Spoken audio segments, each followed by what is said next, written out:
Vamos desde el versículo 15 hasta el 19. Mateo 16, 15 al 19.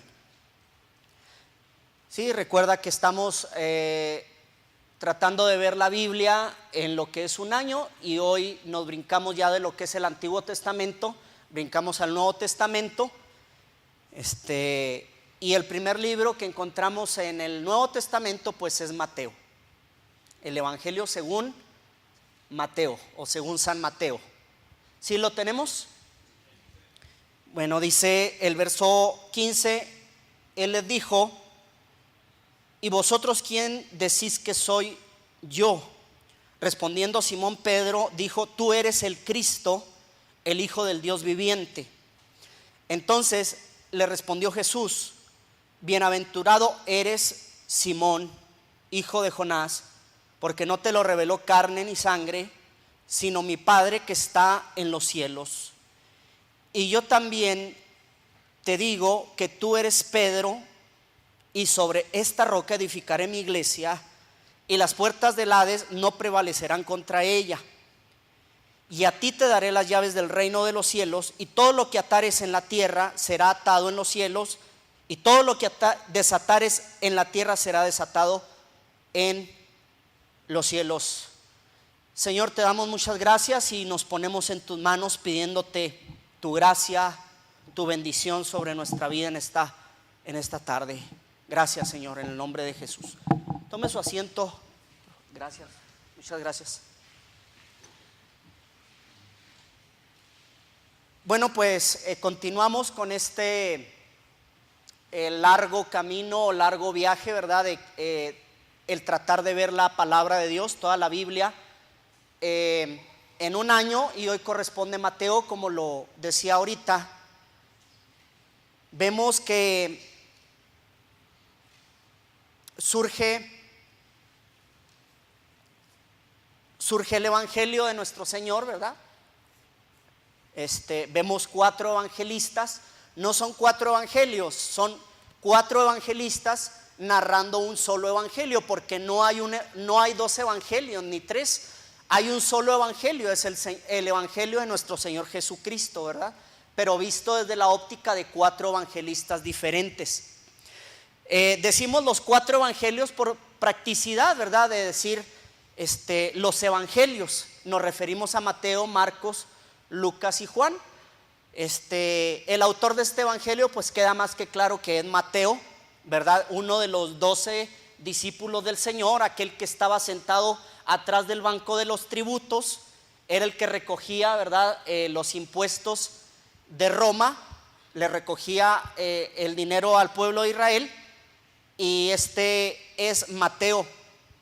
Este evangelio, hermanos, está cargado de contenido que va dirigido a los judíos, es decir, es un evangelio que está escrito, se presume, para los judíos, para el pueblo judío, para presentar a Cristo al pueblo de Israel. Sí, por varias razones. Vemos en la introducción, en el capítulo 1, la genealogía de Jesús, que va desde Abraham hasta Jesús, ¿verdad? Todos los descendientes, todos los antepasados de Jesús, ¿verdad?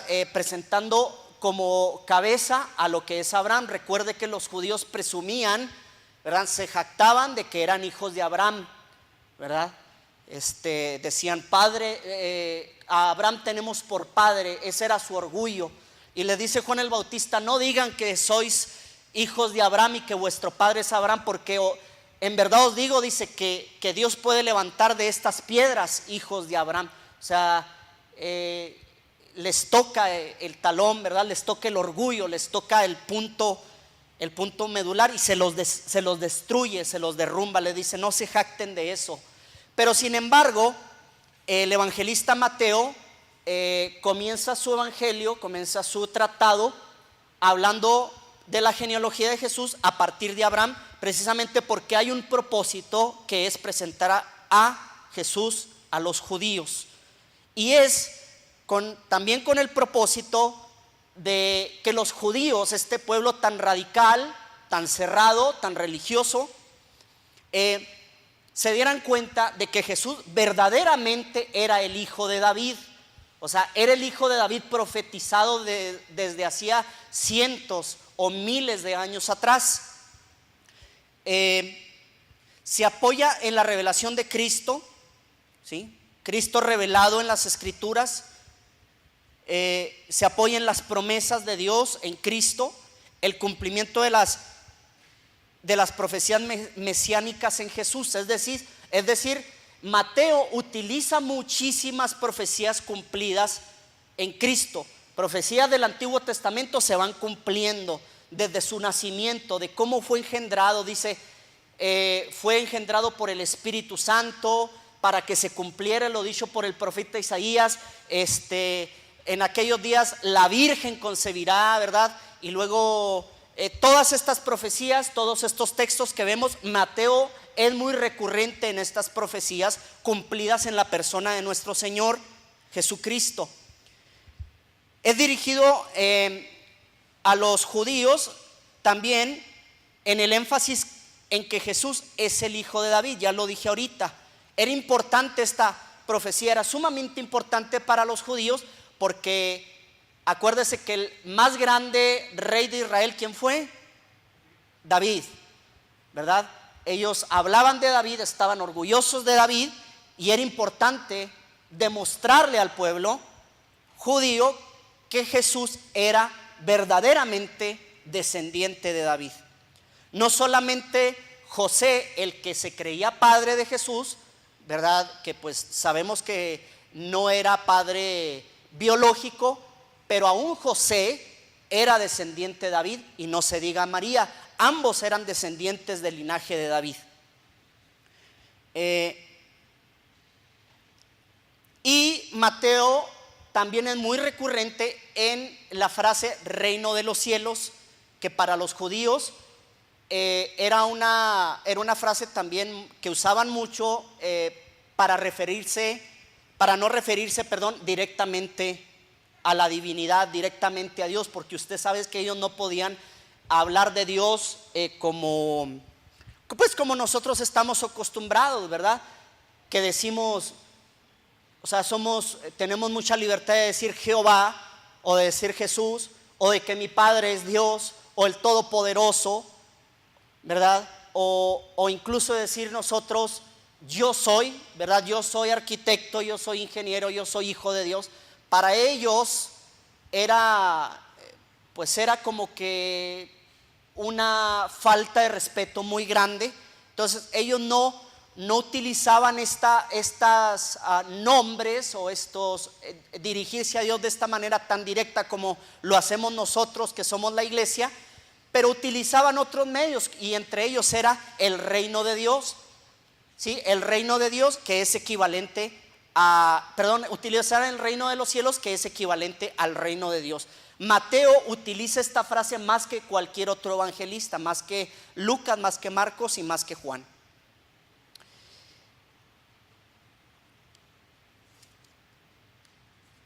Hablando de lo que es histórico, o dando un poquito de datos,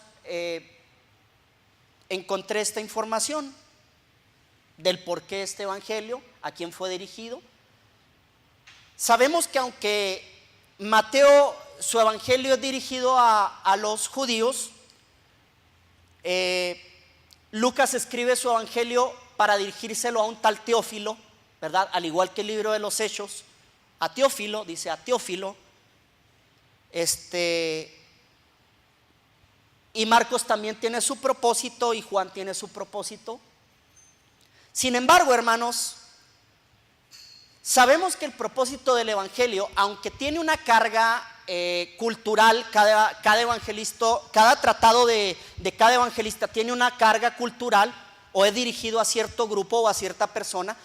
Sin embargo, hermanos, nosotros tenemos que hacer énfasis también de que el evangelio es un tratado, ya hablando de evangelio como lo que conocemos como las buenas nuevas, es un intento, entre otras cosas, es un intento para presentar a Jesús para presentar la salvación, para presentar a Jesús como Rey, como Dios, como Señor, como Salvador, como Redentor, independientemente de los esfuerzos que se hace para llevarlo a cierto grupo. El evangelio es universal, es decir, vuelvo a repetir, aunque es con el intento de llevarlo a los judíos, el evangelio es universal. ¿Por qué? Porque el evangelio son las buenas nuevas para la gente, para los gentiles, para el judío, para el griego, para el que está en América, para el que está en cualquier otro continente, para el que sufre, para el que llora, para el drogadicto, para la prostituta, para todo aquel. El evangelio se escribió con el propósito de liberar del pecado a través de la sangre, del sacrificio de Jesucristo, a todo aquel que está cautivo por el diablo y por el pecado. En esta ocasión me quiero centrar en este pasaje que leímos de Mateo 16, 18, donde Jesús les dice: ¿quién dice la gente que yo soy? Entonces, por ahí le contesta algún discípulo: bueno, pues unos dicen que tú eres Juan el Bautista, otros dicen que tú eres un profeta, otros dicen que tú eres X o Y. Entonces Pedro, por el Espíritu Santo, bueno, antes de eso Jesús les dice: pero ustedes, mis discípulos, mis allegados, ¿quién dicen ustedes que soy? Y Pedro, por el Espíritu Santo, dice: tú eres el Cristo. Versículo 16: tú eres el Cristo, el Hijo del Dios viviente. Entonces, verso 17, le respondió Jesús: bienaventurado eres, Simón, hijo de Jonás, porque no te lo reveló carne ni sangre, sino mi Padre que está en los cielos. Y yo también te digo que tú eres Pedro, y sobre esta roca edificaré mi iglesia, y las puertas del Hades, o de la muerte, o del infierno, no prevalecerán contra ella. Y a ti te daré las llaves del reino de los cielos. Y todo lo que atares en la tierra será atado en los cielos, y todo lo que desatares en la tierra será desatado en los cielos. Esta confesión de Pedro: tú eres el Cristo, el Hijo del Dios vivo, o el Hijo del Dios viviente, es una confesión que tiene un peso, hermanos, extraordinario para nosotros que somos la iglesia y todo aquel que escucha la palabra de Dios. Dice verso 17: entonces le respondió Jesús: bienaventurado eres, Simón, hijo de Jonás, porque no te lo reveló carne ni sangre, sino mi Padre que está en los cielos. Verso 18, está interesante, dice: y yo también te digo que tú eres Pedro, y sobre esta roca edificaré mi iglesia, y las puertas del Hades no prevalecerán sobre ella. Tú eres Pedro, y sobre esta roca edificaré mi iglesia. Una de las cosas, hermanos, que más anhela el ser humano consciente, y el ser humano que, como decía ahorita Mónica, aunque estemos chiquitos, aunque seamos niños, lo que más anhelamos es tener una identidad, una familia, un hogar. Hablemos de identidad. Desde que estamos chiquitos, hermanos, desde que tenemos, que le gusta, 7, 8 años, tal vez un poquito menos, 6 años. Por ejemplo, Josué, mi niño, hermanos, es muy preguntón. A veces nos salimos afuera de la casa, y como vivimos en una colonia así marginada, así donde casi no pasan carros y todo, pues todavía en esa colonia se logran ver las estrellas un poquito más que acá en el centro de la ciudad. Y un día me dijo, estaba bien chiquito, y me dijo: y papá, me dijo, empezó: ¿por qué las estrellas? ¿Por qué existen las estrellas? ¿Por qué Dios hizo las estrellas? Y tratando de responderle su pregunta, nos fuimos, hermanos, en una cadenita de preguntas que yo me sorprendí, porque este niño tan chiquito ya tenía preguntas, cuestionamientos acerca de quién es Dios y quién es Él. Desde chiquitos sentimos la necesidad, ¿quiénes somos? ¿Qué hacemos en este mundo? ¿A dónde voy? ¿De dónde vengo? ¿Quién soy? Etcétera. Ya existen preguntas muy profundas, muy filosóficas, que como dice también nuestra hermana Mónica, es necesario que los papás tratemos y nos esforcemos en responder con la palabra de Dios estas preguntas con los niños o a los niños.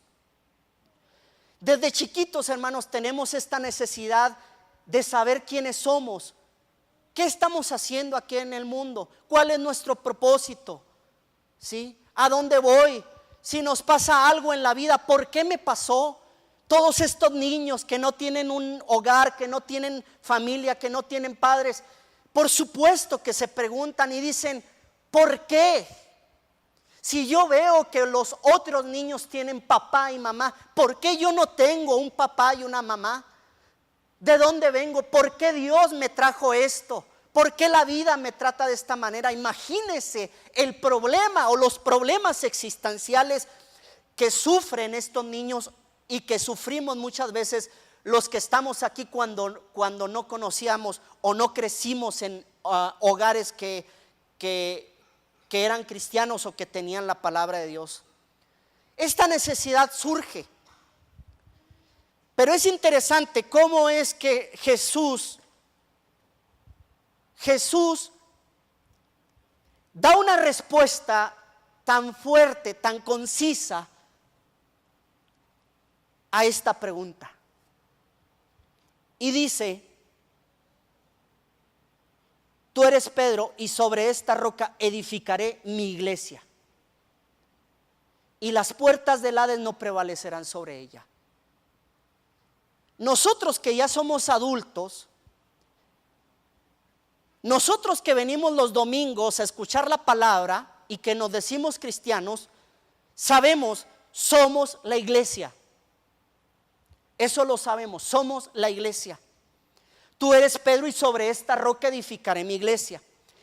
La iglesia de Cristo, hermanos, está fundada en Él y nos ha dado identidad Él y nos ha dado sustancia Él y nos ha dado dirección Él. En Cristo tenemos estas cosas, identidad, es decir, sabemos de dónde venimos como pueblo de Dios, como iglesia de Dios. Venimos de Dios y vamos hacia Dios. Tenemos sustancia, ¿por qué? Porque Él nos inyecta su vida. Él dice a la samaritana, todo aquel que probare del agua de este pozo volverá a tener sed, pero todo el que probare del agua que yo le daré, dice, jamás volverá a tener sed, jamás volverá a tener sed, porque el agua que yo le daré será en él una corriente de agua viva, de agua viva. La vida que Cristo da, el agua que Cristo da, el pan, el maná que Cristo da, nos da sustancia. Es decir, sabemos qué estamos haciendo aquí. No somos, espiritualmente hablando, no somos huérfanos, no somos obra de la casualidad, no venimos del chango. En serio, hermano, no venimos del chango. No venimos de una bacteria que se hizo y que por casualidad evolucionó a través de millones y no sé qué tantos millones de años evolucionó y aquí estamos. Tenemos sustancia, tenemos vida, tenemos un propósito, ¿cuál? Llevar la vida de Cristo a través de nuestras obras. Por eso le dije al principio, lo que dijo Mónica viene a enriquecer la predicación que yo les traía ahora, porque yo les traigo la predicación de que somos iglesia del Señor, pero ella vino a decir qué es lo que tiene que hacer la iglesia del Señor. Amén. O sea, somos iglesia del Señor, pero ¿qué es lo que tenemos que hacer como iglesia del Señor? Tenemos un propósito, mostrar las obras de Cristo aquí en la tierra. Tenemos sustancia. Cristo dice, tú eres Pedro y sobre esta roca edificaré mi iglesia. Qué bonito, hermanos. que nuestro cimiento es Cristo. La confesión que hizo Pedro. Pedro dijo: tú eres el Cristo, el Hijo del Dios viviente. Y el Señor dice: tú eres Pedro, y sobre esta roca edificaré mi iglesia. Es decir, no edificaré mi iglesia sobre ti, Pedro, sino que edificaré mi iglesia sobre lo que acabas de decir. Porque dice el Señor: bienaventurado eres, Pedro, porque lo que acabas de decir no te lo reveló carne ni sangre. Es decir, lo que acabas tú de decir no viene de un pensamiento muy profundo, filosófico, griego, de mucha sabiduría, de mucha meditación, o de la capacidad que tú tienes como hombre, o de lo mucho que has leído a través de los años. No, Pedro, lo que tú acabas de decir, dice el Señor Jesús, dice: no te lo reveló carne ni sangre, no te lo reveló ningún hombre, no viene de hombre, no viene de filosofía, sino mi Padre que está en los cielos.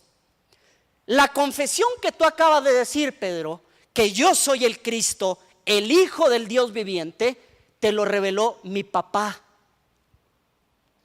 te lo reveló mi Padre, te lo reveló el Dios Todopoderoso. Dice: y tú eres Pedro, y sobre esta confesión que tú estás haciendo, sobre lo que tú acabas de decir de que yo soy el Cristo, el Hijo de Dios viviente, sobre esta roca edificaré mi iglesia. Por supuesto que hay otras opiniones acerca de esto. Vemos que la teología católica dice: no, el Señor le está diciendo a Pedro: tú eres Pedro y sobre ti edificaré mi iglesia. De ahí se desliga, ¿verdad?, el papado, que se dice que el papa es el sucesor de Pedro. Pedro el primer papa, el papa el sucesor de Pedro, vicario de Cristo. Y la iglesia del Señor, ¿verdad?, es comandada y es edificada sobre Pedro. Pero el Señor le dice: por favor, Pedro, ni carne ni sangre te lo ha revelado. Ahora, demos gracias a Dios, hermano, que no estamos fundados en carne y sangre. Demos gracias a Dios que no lo estamos, porque entonces nuestra fe se desmoronaría. Nuestra fe no tendría fundamento firme. El hecho de reunirnos los domingos no tendría sentido. El hecho de orar en nuestras casas no tendría sentido, porque estaríamos, hermanos, fundados en la filosofía de un hombre. Creo que los hombres aportamos muchas cosas buenas a la humanidad. Creo que hay filósofos extraordinarios. Creo que Platón aporta muchas cosas buenas a la humanidad. Creo que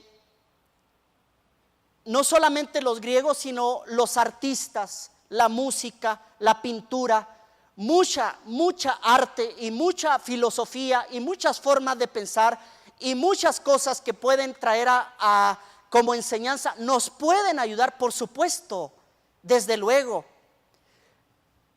Pero lo que me encanta de esta porción de la Escritura es de que nuestra identidad, nuestra esencia, nuestro porqué, quiénes somos, por qué somos, a dónde vamos, no tiene que ver en la opinión de un hombre. En serio, hermanos, es tan radical como lo que estoy diciendo. Nosotros estamos fundados en Cristo. Y Él dice: y sobre esta roca edificaré mi iglesia. Quiere decir que la confesión de Pedro es una roca inconmovible. Es algo que no se puede cambiar. Es algo que no se puede ni siquiera cimbrar un poquito. Y eso, hermanos, es algo que a nosotros como iglesia nos tiene que dar seguridad. Nos tiene que dar una seguridad tan fuerte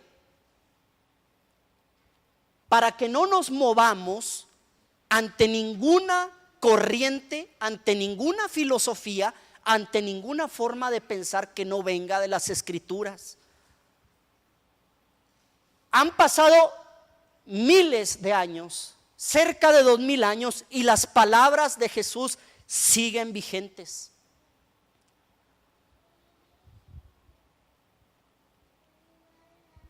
No importa lo que diga el History Channel, hermanos.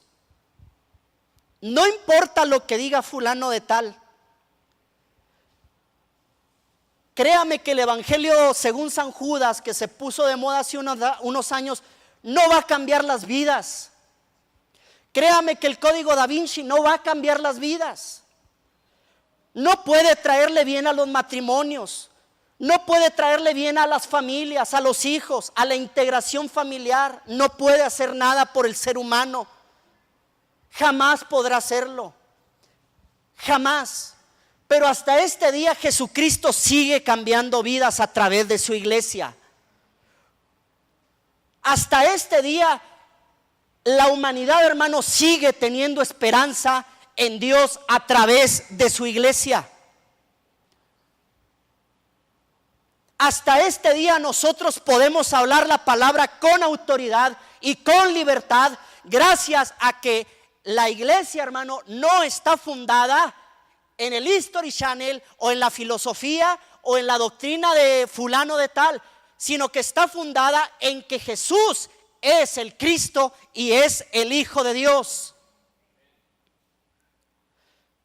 Por eso, hermano, nos reunimos y por eso cantamos. Y por eso nos gozamos y por eso enseñamos las Escrituras a nuestros hijos. Porque tenemos la firme convicción de que Jesucristo es el Hijo de Dios. Es el Cristo, es el ungido, es el enviado por Dios para salvarnos, para darnos identidad y para hacernos llamar pueblo adquirido por Dios, iglesia santa de Dios. Por eso tenemos la firme convicción. Por eso, hermanos, no podemos callarnos y no debemos callarnos.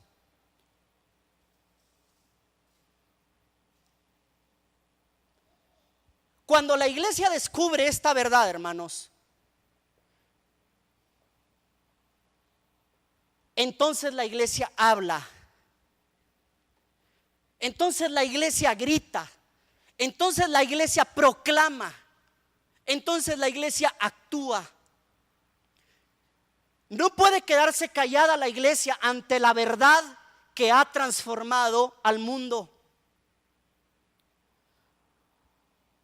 Hay ocasiones que muchos de nosotros nos disponemos a vender cierto artículo que sabemos que funciona, que sabemos que puede traer salud o puede traer bienestar o puede traer cualquier cosa a la vida de la persona.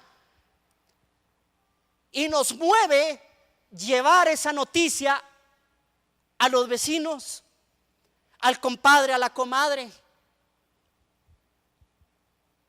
Nos mueve, ¿por qué? Porque cuando nosotros probamos aquel no sé, aquel producto que nos hizo bien, que nos curó, que nos hizo sentirnos mejor, que nos quitó el estrés, que nos sanó del hígado, qué sé yo, tanta cosa, o aquella olla, ¿verdad? Que usted puede cocer su caldo de pollo y queda tan rico, qué sé yo, aquel sartén que no se le pega nada. O sea, cualquier producto que se le ocurra, inmediatamente lo que vamos y hacemos es recomendarlo. Y más las mujeres, ¿a poco no?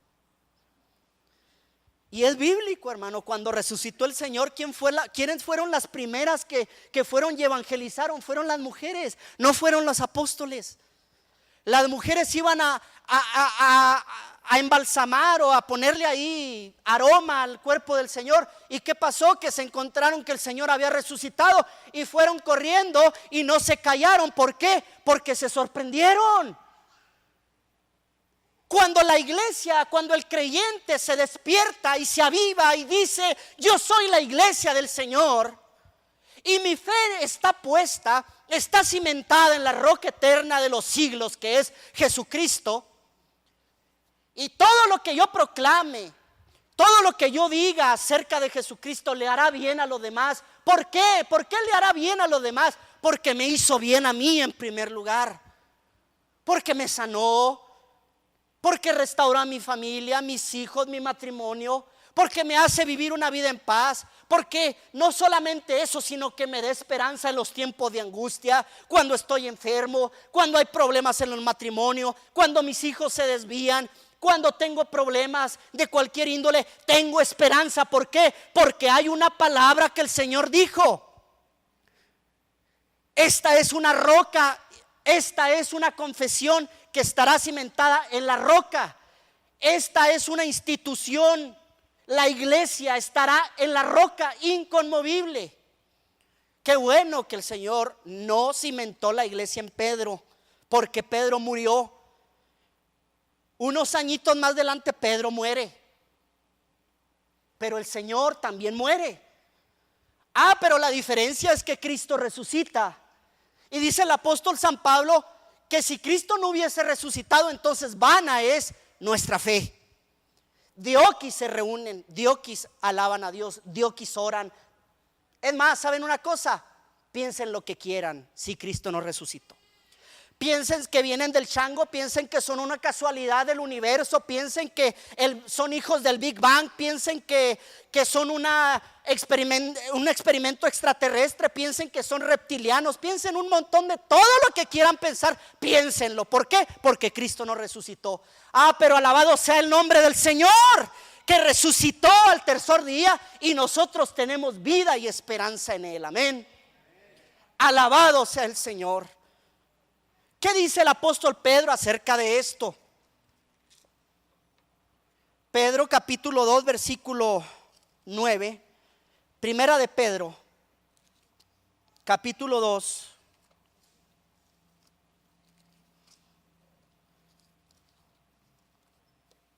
versículo 9 dice: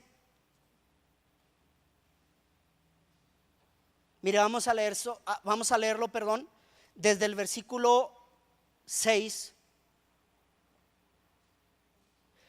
Dice del versículo 6: por lo cual también contiene la escritura: he aquí pongo en Sión la principal piedra del ángulo, escogida, preciosa, y el que creyere en él no será avergonzado.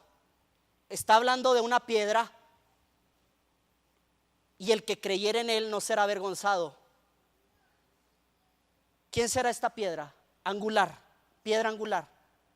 Jesucristo. ¿Quién, hermano? Jesucristo. Si es que me asustaron, pensé que no.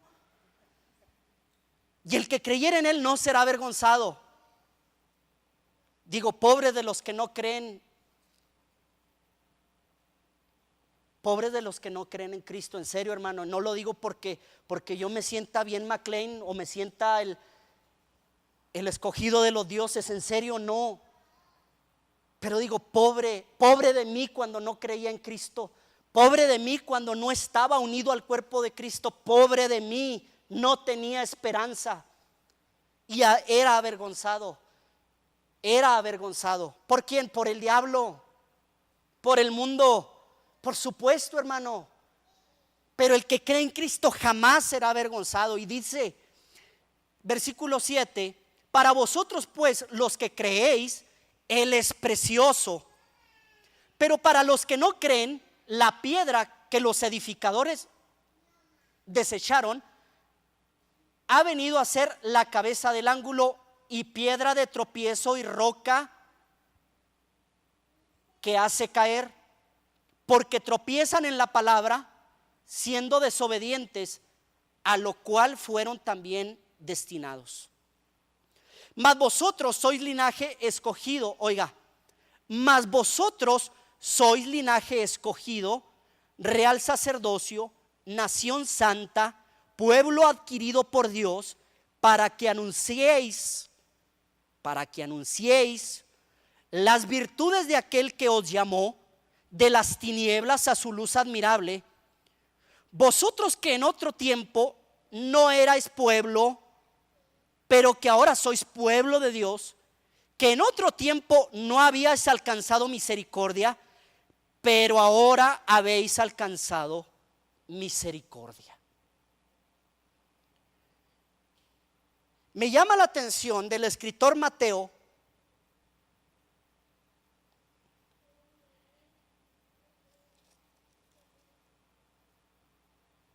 del evangelista Mateo, porque él hace énfasis en su tratado del evangelio, hace énfasis para los judíos.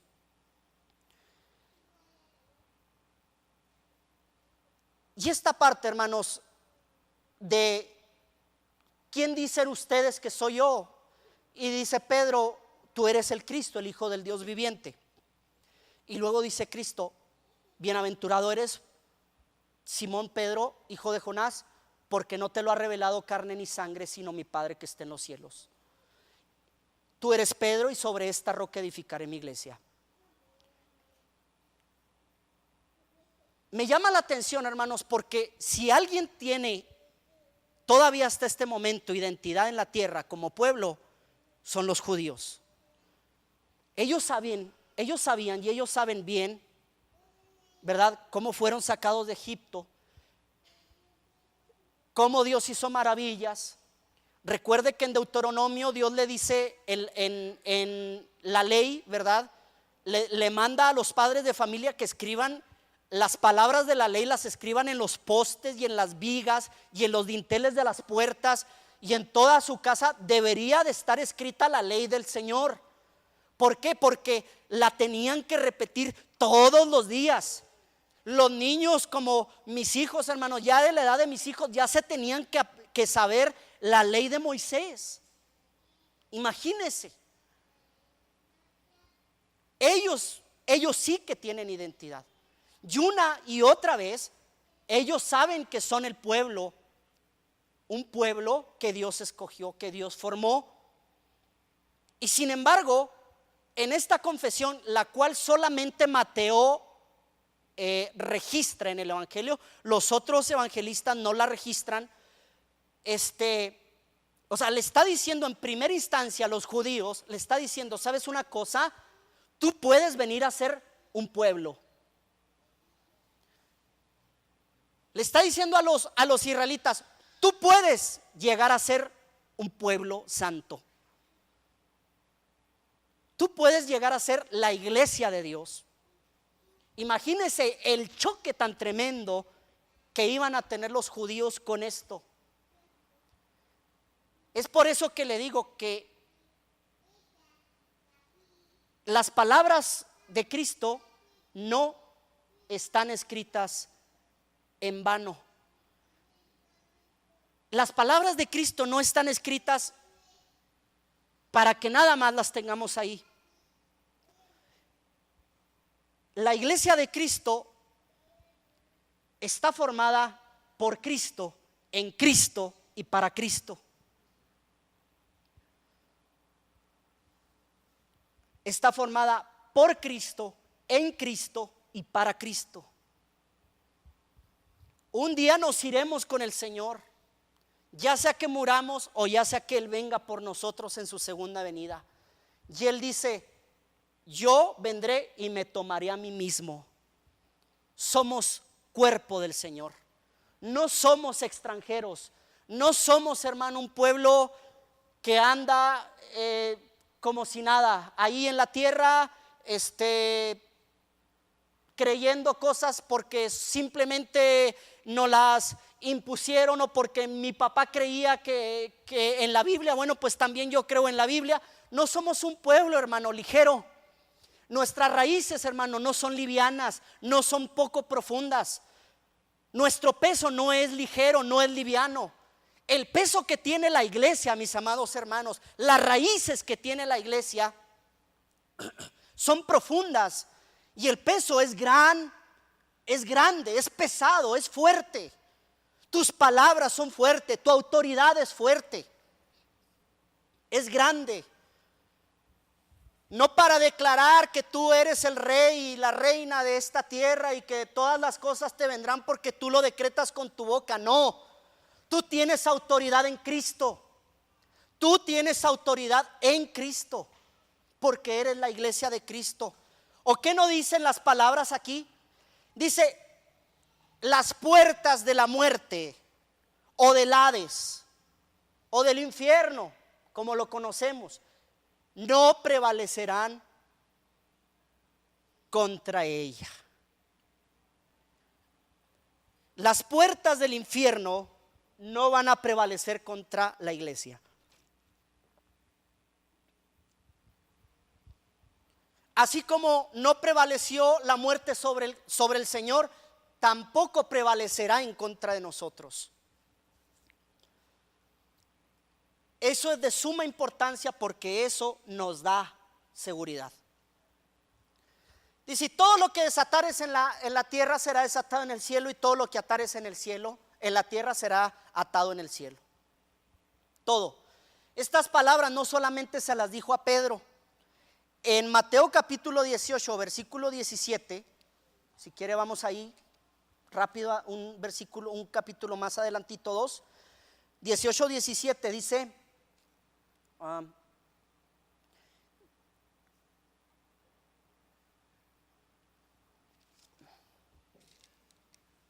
dice, si no los oyere a ellos, a ver, deme un segundo porque tengo aquí la pluma.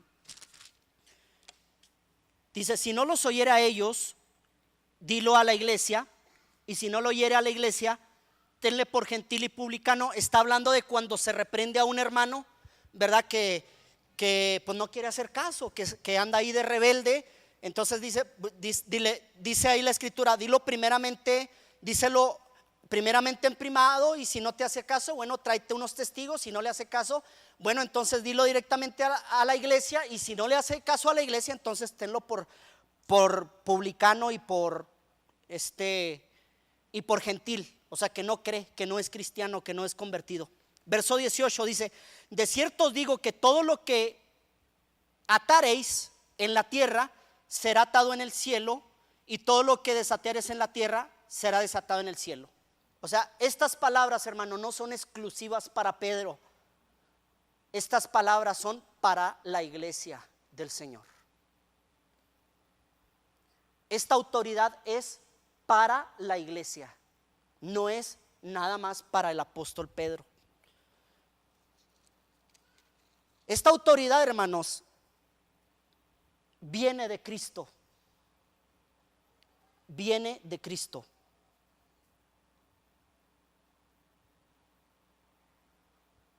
Esta autoridad no viene de un hombre. El apóstol Pedro, regresando al pasaje que leímos, nos habla de que ahora somos un pueblo, ya sabe, real sacerdocio, pueblo adquirido por Dios, y luego dice, somos escogidos para anunciar, ¿verdad? Para anunciar. O sea, no somos escogidos para decir somos un grupo VIP que vamos a estar aquí y nos la vamos a pasar muy suave y vamos a estar bien tranquilos y las promesas son para nosotros. No, dice, ustedes son redimidos, son limpiados, son un pueblo, son hecho pueblo, o sea, tienen identidad en Cristo, son un real sacerdocio. Dice, para que anuncien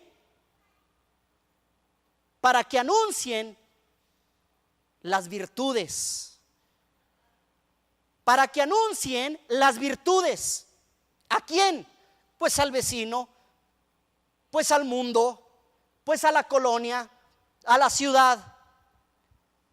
Para que vayan y anuncien. Para que otros vengan y se añadan y prueben de las cosas celestiales. ¿Con qué? ¿Cómo los habremos de convencer? Tú tienes autoridad. Tienes la autoridad del Espíritu Santo. tienes la autoridad de la palabra. Tú tienes la autoridad también de que en tu corazón sabes, y debes de saberlo, que no eres un vendedor ambulante, que el producto, vamos a tomar esta comparación, es una comparación muy débil, pero vamos a tomarla, que el producto que tú traes no son ollas, no son sartenes, no es OmniLife. El producto que tú traes es la salvación, la restauración. Es de que Cristo murió por ti y tienes esperanza en Él. Tú traes el evangelio en tu corazón. Tú traes la autoridad del evangelio.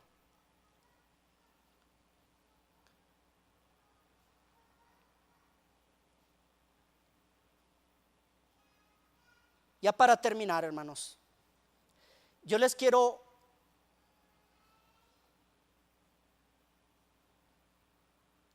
invitar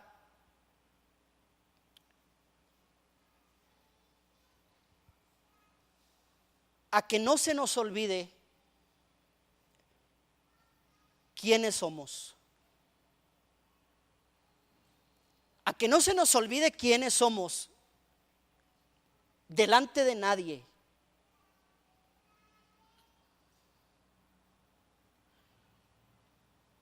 A que en un momento cuando presentemos a Cristo no lo hagamos de manera liviana.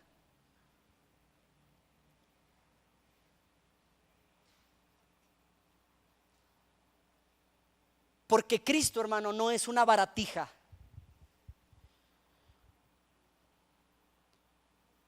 No lo hagamos de manera liviana. Hagámoslo como embajadores, como pueblo que somos del Señor.